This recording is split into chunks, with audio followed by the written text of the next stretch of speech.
vídeo vamos falar sobre os capítulos 6, 7 e 8 de Juízes.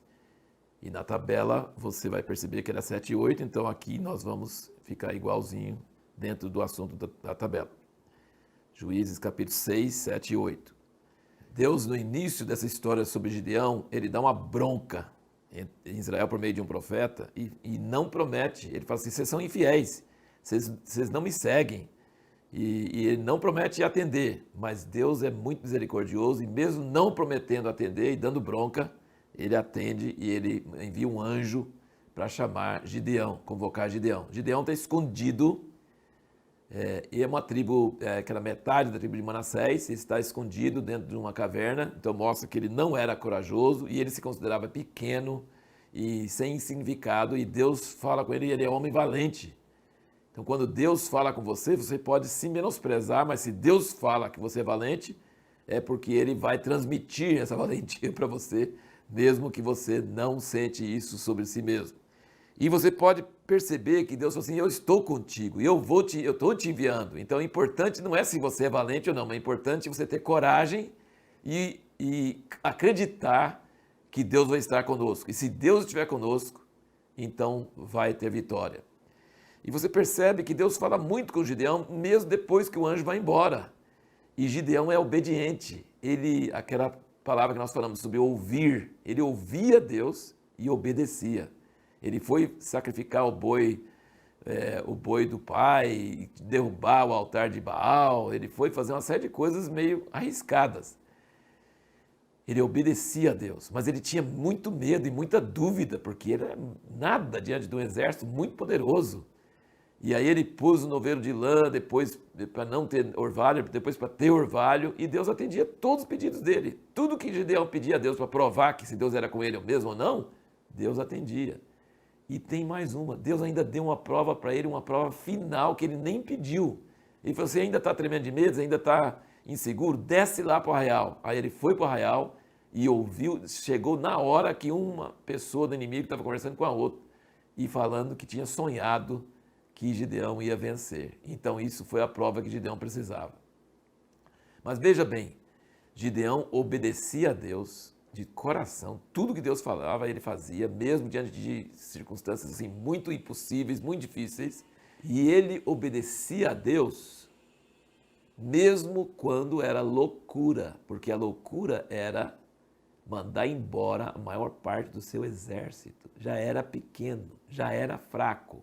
Já não podia vencer de jeito nenhum por meios naturais. É loucura. Ele mandou embora e ficou só com 300. Sabe quantos morreram na primeira leva que morreram? 120 mil.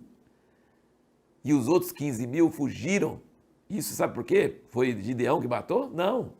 Deus mandou confusão no arraial deles. Na verdade, o pessoal de Gideão só tinha trombeta e aqueles cântaros, né, que tinha a tocha dentro. Aí eles quebraram aqueles cantos de barro e a tocha apareceu de repente ao redor do arraial, ele espalhou os 300 ao redor do arraial e tocou a trombeta na mesma hora e o medo e o pavor tomou conta deles e eles começaram a matar uns aos outros. 120 mil morreram. Só que Gideão, além da obediência, além de ouvir a voz de Deus, além de coragem e tudo, ele era perseverante. Tem um versículo aqui que fala, no capítulo 8, versículo 4, diz, fatigados, mas ainda perseguindo. Tem gente que ganha uma vitória e se contenta com isso. Gideão não.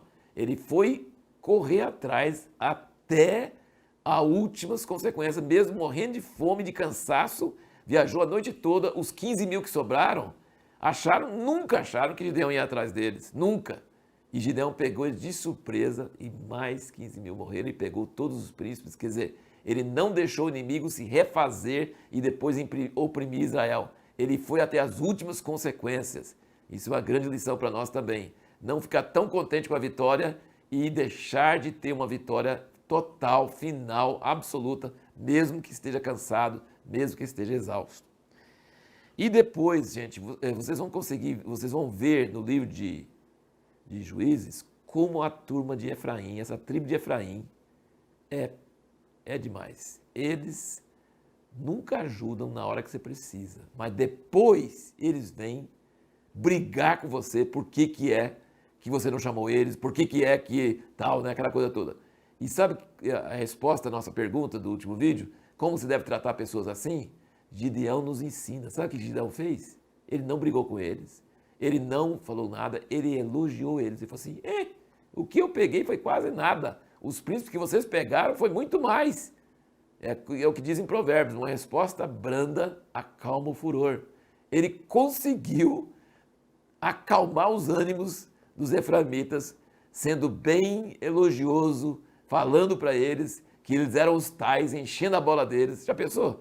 Essa é uma maneira muito interessante, muito legal de ver como que você trata com pessoas como os efraimitas, que não ajudam na hora que precisa e depois vem cobrar e querer a sua porção de vitória.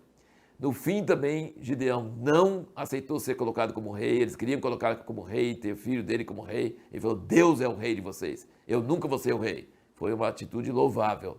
Por outro lado, ele teve o problema de fazer um éfode com os ouro que sobrou e virou uma questão de um pouco de idolatria. Então isso foi triste, não foi muito bom. No próximo vídeo, o que você deve fazer se Deus não atende seu clamor? Nem responde ou responde falando que não vai atender. O que você deve fazer?